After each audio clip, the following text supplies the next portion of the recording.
Lord Tyrion's head pounded. Even the chirping birds outside of Maegor's holdfast tortured his ears. The only relief he found was copious amounts of arbor red. The more he indulged, the worse his head pounded the next morning. He gritted his teeth, determined to get through the week's correspondence.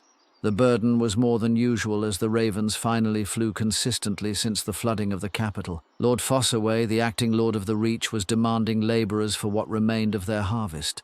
Tyrion scoffed aloud, knowing Lord Tarly had marched all their able-bodied men off to war some months prior. Still, the acting Lord of the Reach held a certain naive bravado. Tyrion found himself slightly envious of such ignorance. The Stormlands had ceased sending aid in the form of men. Lord Dondarrion agreed with some convincing to continue sending supplies, though at a reduced rate. The next Raven scroll came from Winterfell. Acting Lord Eddard informed the Crown they are marching the north to the Narrow Sea. They were warned of a pending invasion via a vision from Bran Stark. Tyrion scoffed, imagining how he would have viewed such nonsense during his first tenure as Hand of the King.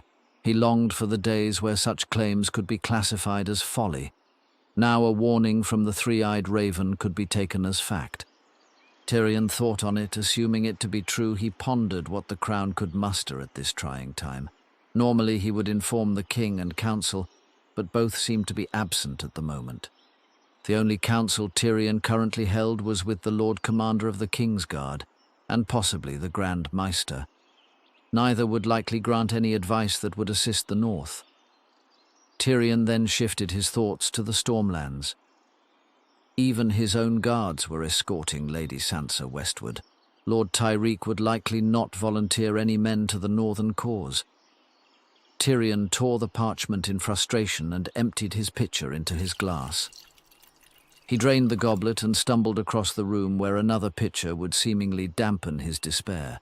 He decided to push past the possible onslaught and bring his attention back to more localized matters. The next scroll came from the arbor, ironic considering the amount of wine he was putting to good use.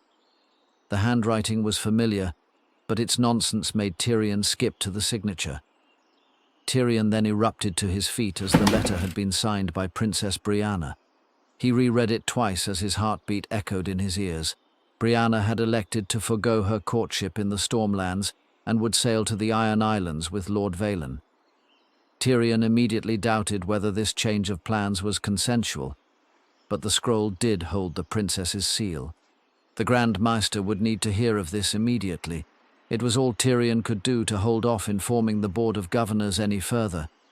Ebrose was itching to send that raven to the Citadel, informing them that the crown had fallen. Tyrion leapt from his chair and sprinted down the passageway en route to the Grand Maester's study. Once he reached the double doors leading to his nemesis, men of the City Watch were posted outside. Tyrion helped himself to the door handle as the City Watchman made the slightest of reactions. His icy stare communicated all he needed to as he slung the door open with the strength of a Kingsguard. Speaking of the White Cloaks, that is exactly what he found in the Maester's study. Sir Jericho and the Grand Maester were in a hushed conversation that ceased the moment Tyrion had touched the door. Tyrion was slightly surprised to see the Lord Commander of the Kingsguard present, although it paled in surprise that a commoner was also present. For what reason would a peasant be present in conversation with what remained of the Hand's Council? Maester Ebrose's long expression turned to Tyrion as he approached his desk. Sir Jericho immediately rose to his feet at the sight of the King's hand. Please, Grand Maester, don't rise. It would offer you far too much time to conjure some dishonest rebuttal. Tyrion smiled as he took a seat opposite the old Maester. Tyrion refused to acknowledge the present company until he was offered an explanation. No goblet would be offered to him, although Tyrion was already a pitcher in before the old man addressed him. We were just about to call on you, my Lord Hand. A loyal man to the crown offered himself to the City Watchman and suggested the most interesting story. Ebrose informed Lord Tyrion. The Hand seemed impatient as he had much more important matters to discuss. Tyrion gestured for the old man to get on with it. This man's name is Timothy. He is a fisherman from Old Town. He believes he has crossed paths with the Princess Brianna. I see. And how many City Watchmen did he share this with before someone saw fit to escort him directly to the Grand Maester's study? I did not see fit to ask, my lord, unless you are lending credibility to the man's claims. Timothy's head bowed as the High Lords discussed his actions without regard to his presence. Indeed, I am Grand Maester, but I'd much rather hear the man's testimony for myself. Tyrion bellowed as Ebros sank lower into his seat. Please, Timothy, if you would, plainly explain to me what you told the city watchman. She came from the water. My son nearly drowned. She brought him ashore naked. Your son? Absolutely not, my lord. The princess was without attire. She lifted him from the sea and offered him her breath. She brought him back to life before my eyes. I see. And what did you do with her? We fed and clothed her, my lord. She claimed to be an escaped salt wife of the Ironborn. She requested passage to Old Town, of which I obliged. I immediately set off for the capital, my lord. I dared not trust this information to a raven, nor the Citadel or House Hightower. You have offered the crown more than you could possibly know. Tell me, is your son here with you? He is, my lord. And is there anything you are fond of returning to? Near Old Town? Nothing but my shack and my wife's bones. You are in luck, my friend. The king is in desperate need of a master fisherman here in Blackwater Bay. Not to fish for profit or markets, but for the nobles of the capital. Are you in need of a boat? Fair pay and steady work? Indeed I am, my lord. You honor this simple man. It's settled then. Sir Jericho, please see our new master of the bay to his son, and then to a permanent residence inside the keep. Have him fed and bathed, and perhaps a woman as well. Tyrion offered, and the simple fisherman bowed and attempted to kiss his hands. Tyrion quickly offered gratitude as he politely ordered the city watchman into his presence. Ebros attempted to offer his input, to which Tyrion quickly shushed him. A pair of gold cloaks entered after the departure of the Kingsguard and the fisherman. Tyrion stood as the pair of men bowed and removed their helms. They introduced themselves as Depew and Falovska of the Stormlands. Tyrion then addressed them directly. The pair of you were manning the King's Gate this morning and personally took this commoner's testimony? Indeed we did, my lord. The watchman answered, and this relieved Tyrion as the fisherman's story had reached as few ears as possible. And if I were to ask you to never speak of this man's drunken foolery, I would find myself in your debt. You are well aware of how Lannisters rectify their debts. Tyrion offered as the pair of men looked at each other, shocked at what the day had offered them. Would the pair of you consider a lifetime appointment? Yes, my lord. We would, my lord. Since the destruction of White Sword Tower, the king finds himself short-handed as far as his personal guard.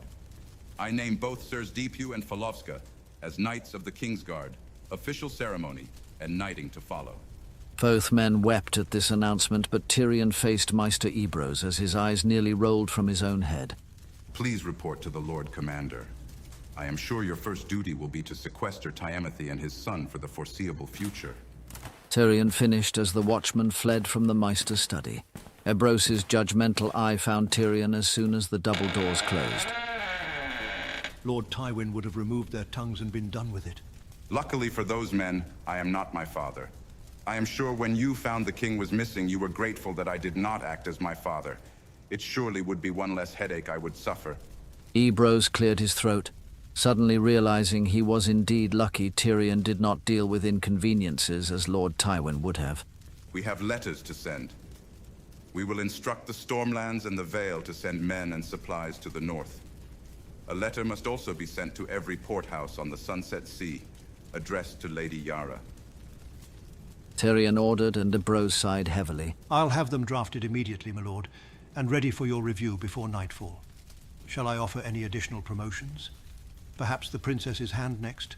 I find myself in these men's debt, Grand Maester. Loyalty should be rewarded, not threatened. You sound as if betrayal does not exist in this world, my lord, which is exactly why Lord Tywin would have taken their tongues, perhaps even their lives. Tyrion thought on this silently before responding. Grand Maester, tell me, are you willing to die to keep the king's secret? My lord would not be so brutish to threaten my life so openly, so I'll play in your hypothetical. No, I am not willing to give my life for your plot. Ebros finished before Tyrion slowly approached his desk, his face straight and his voice was calm. Tyrion felt as if he was channeling his own inner Tywin as he spoke slowly and deliberately to the Grand Maester. If you are not willing to give your life, then you my friend, are for sale.